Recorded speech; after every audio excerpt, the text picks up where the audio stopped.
બોલો સાવિત્રી માત કી જય। વટ સાવિત્રી વ્રત પરિણીત મહિલાઓ માટે અખંડ સૌભાગ્ય, પતિના લાંબા આયુષ્ય અને પરિવારની સુખ સમૃદ્ધિ માટેનું અત્યંત મહત્વનું વ્રત છે। આ દિવસે મહિલાઓ વડવૃક્ષની પૂજા કરીને સાવિત્રી સત્યવાનની કથા સાંભળે છે। સાવિત્રીએ પોતાની નિષ્ઠા અને તપથી યમરાજ પાસેથી પતિ સત્યવાનના પ્રાણ પાછા મેળવ્યા હતા। તેથી આ વ્રત પરિણીત મહિલાઓ પતિના લાંબા આયુષ્ય માટે રાખે છે। પૌરાણિક કથા અનુસાર સાવિત્રીએ વટવૃક્ષની નીચે જ પોતાના પતિ સત્યવાનના મૃતદેહને જીવિત કર્યો હતો।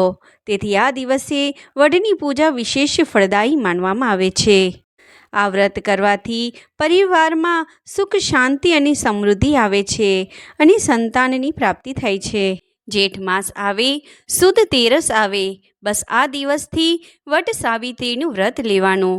તેરસથી પૂનમ સુધી 3 દિવસે પૂરું થાય। સવારે નાહી ધોઈને કાચા સૂતરને લઈને અબીલ, ગુલાલ, ચોખા, કંકુ લઈ વડનું પૂજન કરી સૂતરના તાંતણા હાથમાં રાખી વડની પ્રદક્ષિણા કરવી। 3 દિવસ નકોડા ઉપવાસ કરવા પછી સાવિત્રી માનું પૂજન કરવું। આમ 5 વર્ષ સુધી વ્રત કરવું। 1 વર્ષમાં 12 પૂનમ આવે, અધિક માસ હોય તો 13 પૂનમ આવે। આ 12 પૂનમે ઉપવાસ કરવાનો અને વર્ષના અંતે 12મી પૂનમે આ રીતે વડનું પૂજન કરવું। વટ સાવિત્રી વ્રતની વાર્તા। અશ્વપતિ નામે એક રાજા હતો। તેની રાણીનું નામ માલવી હતું। આ બેઉ રાજા રાણી ભક્તિવાન, દયાળુ, દાનેશ્વરી હતા। પ્રભુ કૃપાથી તમામ લૌકિક સુખોથી સુખી હતા। તેમ છતાં રાણી માલવી હંમેશા ઉદાસ રહે। તેની એક જ વાતની ખોટ હતી કે પ્રભુએ આટલું બધું સુખ આપ્યું છે, કોઈ વાતની કમી નથી રાખી, પણ એક સંતાન સુખથી અળગા રાખ્યા। રાજા અશ્વપતિ રાણી માલવીને ઘણું આશ્વાસન આપે, પણ રાણીનું મન માનતું નથી। એક દિવસ રાજાએ માલવીને કહ્યું, રાણી, આજથી જ હું સાવિત્રી દેવીની આરાધના કરવા જાઉં છું અને તેમની કૃપા હશે તો ચોક્કસ આપણી મનોકામના પૂર્ણ થશે। આમ કહી રાજા તો ચાલ્યો।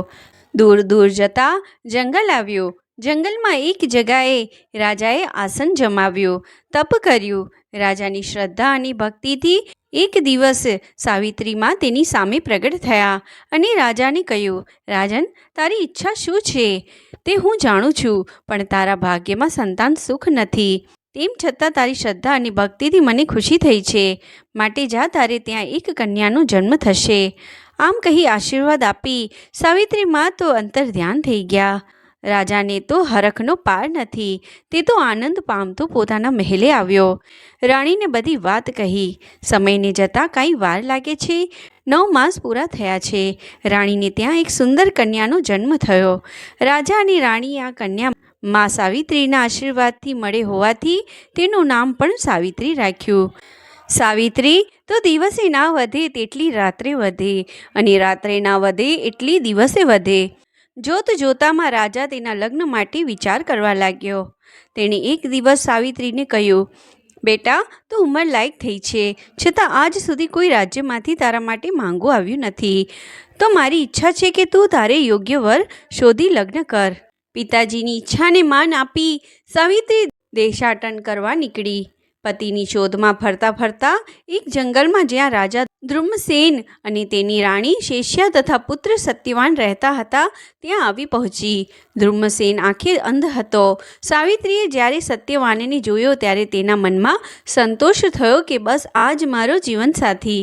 પ્રધાને રાજા ધ્રુમસેનને વાત કરી। સાવિત્રીએ સત્યવાનને સમજાવ્યો અને મનથી સત્યવાનને પોતાનો પતિ માની પ્રધાન સાથે ઘરે પાછી ફરી।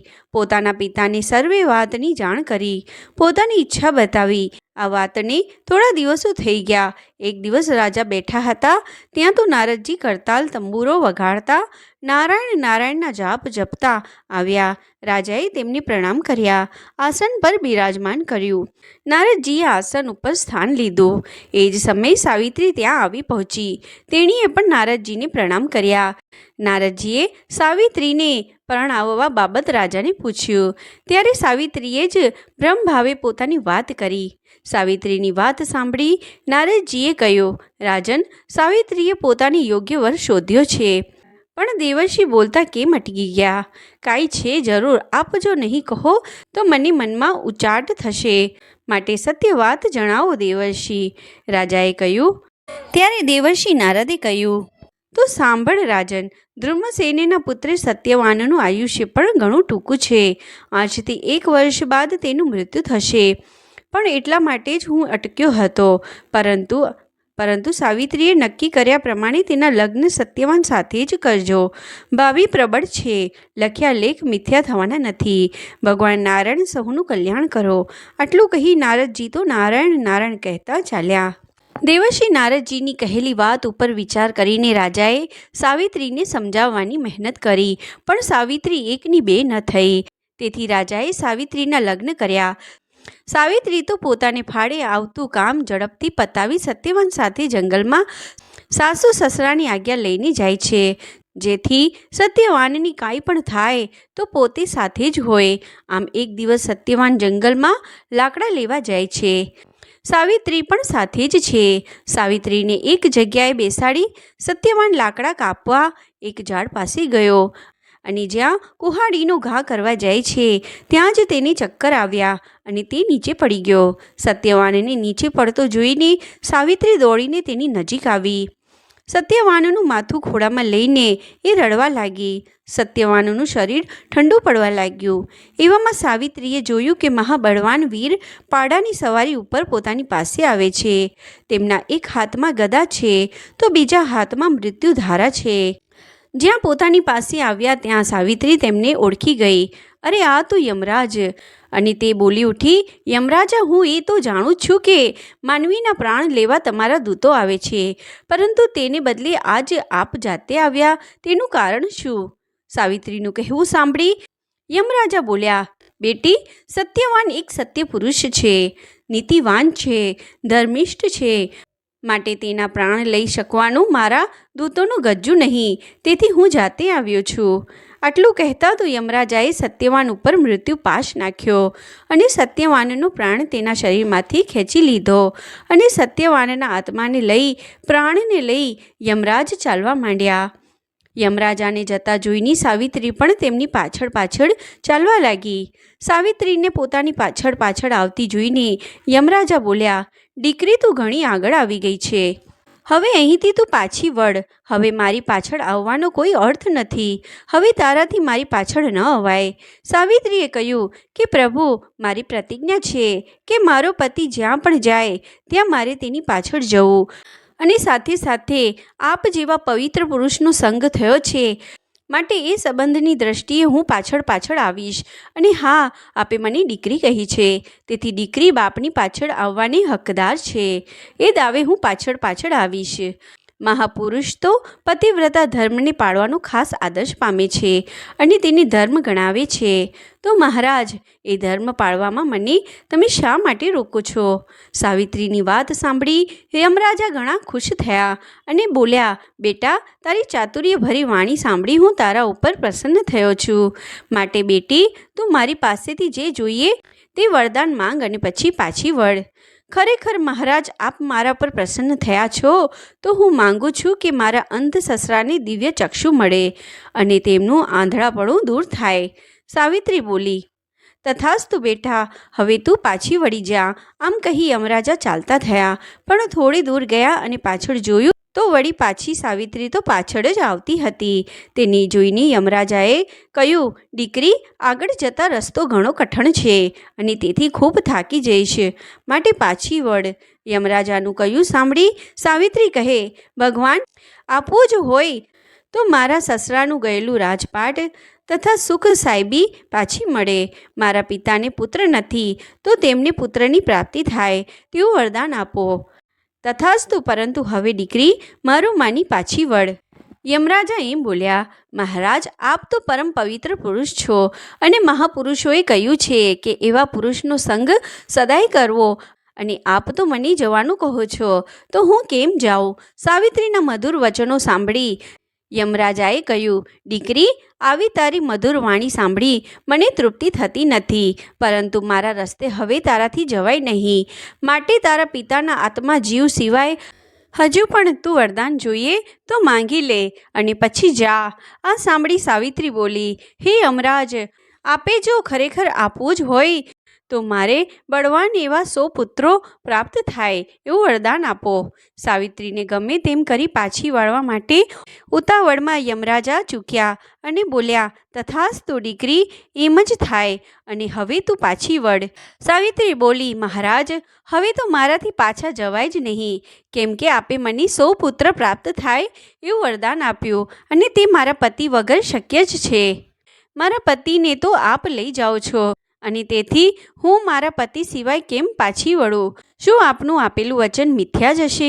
યમરાજા બોલ્યા, સાવિત્રી, તે પતિવ્રતા ધર્મના બળે અને વાણી ચાતુર્યથી મને પરવશ બનાવ્યો છે અને તારા સતીત્વની સામે મારી આજે હાર થઈ છે. દીકરી, મારું આપેલું વચન કદાપી મિથ્યા થાય નહીં, માટે લે આ તારા પતિનો આત્મા આનંદથી તારી સાથે લઈ જા અને જા, તારા પતિનું આયુષ્ય 400 વર્ષનું કરી આપું છું, માટે જા, સુખી થા, મારું વચન છે. કલ્યાણસ્તુ કહી યમરાજા અંતર ધ્યાન થયા. સાવિત્રી તો જંગલમાં પોતાના પતિના દેહ પાસે આવી. તેના મસ્તકને પોતાની ગોદમાં લઈ માં સાવિત્રીનું રટણ કરવા લાગી અને થોડી વારમાં તો તેનો પતિ સત્યવાન આંખો ખોલી અને સાવિત્રીને કહ્યું, સાવિત્રી, મને એક ભયંકર સ્વપ્ન આવેલું. તેમાં કોઈ બળવાન પુરુષ પાડા ઉપર બેસીને આવ્યો અને મારી આંખ ખુલી ગઈ હતી, પણ તે એને રોક્યો અને મને તેની પાસેથી છોડાવ્યો અને મારી આંખ ખુલી ગઈ. સાવિત્રી બોલી, નાથ, તે સ્વપ્ન ન હતું પરંતુ સત્ય હતું. અને સાવિત્રીએ બનેલી વાત કહી. પછી તેઓ પોતાના ઘર તરફ ચાલ્યા. આ તરફ સત્યવાનના માતા પિતાને ચિંતા થવા લાગી કે હજુય દીકરોને વહુ ન આવ્યા. દીકરા વહુને શોધવા ધ્રુમસેન નીકળ્યા અને ચાલતા ચાલતા રસ્તામાં એક ઝાડ જોડે અથડાયા કે ત્યાં જ તેમની આંખો ખુલી ગઈ. તેમને બધું સ્પષ્ટ દેખાવા લાગ્યું. સામેથી દીકરોને વહુ આવે છે તેવું દેખાયું અને સામે ચાલ્યા અને તેમને લઈને ઘરે આવ્યા. ઘરે આવીને સત્યવાને બધી માળીને વાત કરી. સત્યવાનની વાત સાંભળી બધા તો દંગ થઈ ગયા ને સાથે સાથે સત્યવાન જીવતો પાછો આવ્યો તે બદલ આનંદનો પાર ન હતો.